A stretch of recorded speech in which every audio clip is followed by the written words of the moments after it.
Hey everyone, welcome back to my channel. This is part 2 of living with dermatomyositis.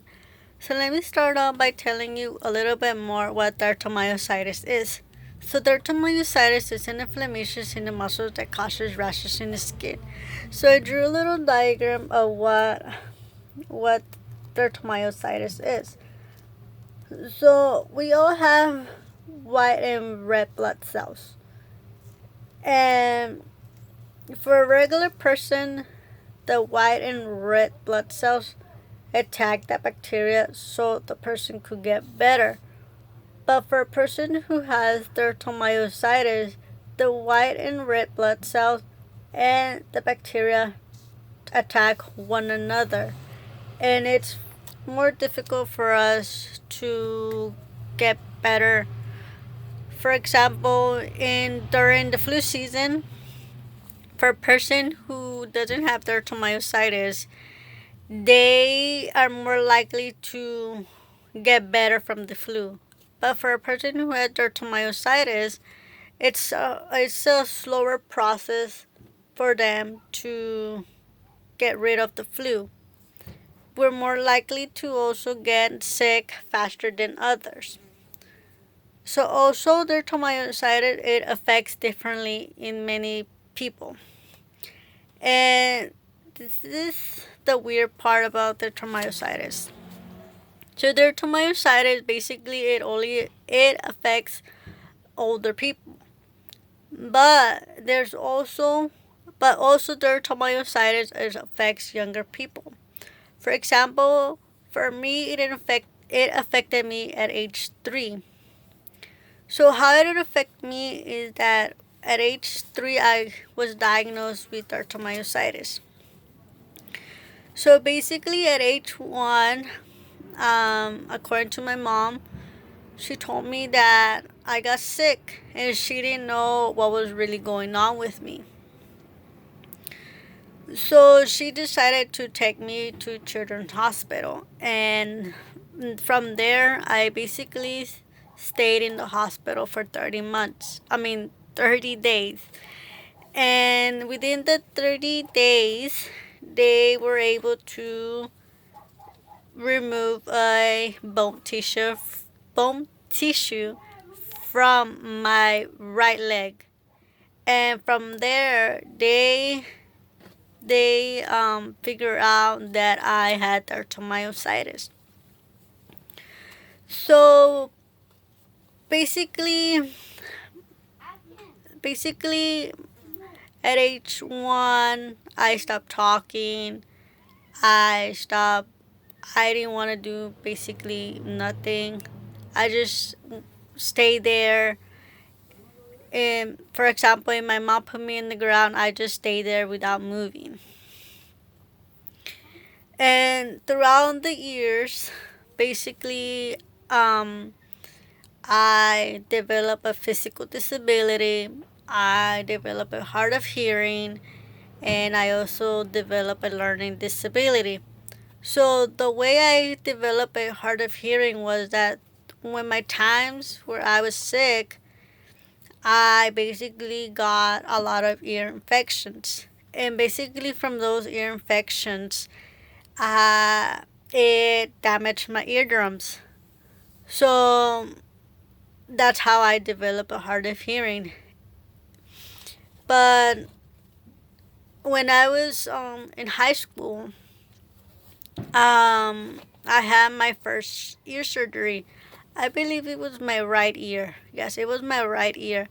They had told me they had told me to make a decision to have hearing aids or get a reconstruction in the eardrum. So obviously I chose to have a surgery. I was kind of embarrassed of having hearing aids, and I felt very self-conscious about it because it was noticeable, and I didn't really like that. So I went through the surgery in high school of I believe it was in 11th grade, let's say. And basically it went well. I was able to hear a little better. but it wasn't completely perfect. So later down the road, I had multiple surgeries on my left ear, but it didn't really make any progress for a better hearing. So now, since I'm tired of having surgeries, I basically decided to just have one hearing aid. Since the right ear, um, my hearing is way better than my left. So for a physical disability, I basically took physical therapy, and I still feel a little bit self-conscious about my walking because um, it's weird because the way I walk, I don't need a wheelchair. Oh, I also stopped using braces, like leg braces, because I also felt self-conscious about it. And so I figured I would leave that and try to make myself walk better. But obviously, you can really get better from walking from a person who has a physical disability. So, in order to control all of the dermatomyositis, I take biordia medication. I remember taking prednisone.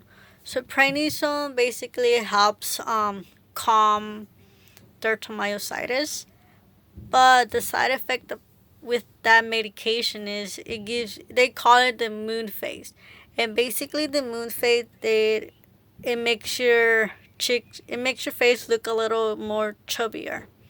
You either gain weight or you don't. For me, I didn't gain weight. I just got the moon phase. And I also remember taking methotrexate. I hated that medication because it made me have nauseous and headaches, and I didn't really want to take it at all. So I used to take that medication since I was 3 years old. But when I reached my high school year, I decided to stop taking it without telling my doctor. Never stop taking your medications without the permission of your doctors because it's a very risky situation. So I risk not taking methotrexate. And basically, I noticed that nothing was happening. So I continued doing it until I had the guts to tell my doctor that I had stopped taking it. She was really upset with me, and I understand because that was really risky of me in doing. But at the end, she was okay, and I noticed that my life was okay. And also, down the road, my new doctor, she basically noticed that I was doing better. My system was doing better, and she decided to stop with the. She removed prednisone. Well, she told me to stop taking prednisone because she noticed a big difference. So I stopped, and I was happy with that.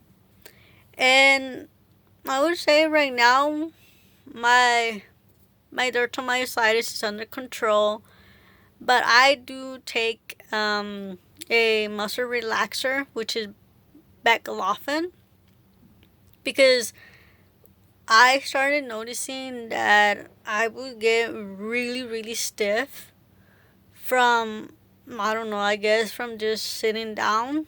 I noticed that in my college year of probably like my 2014. Yeah, I noticed that I started getting more stiff.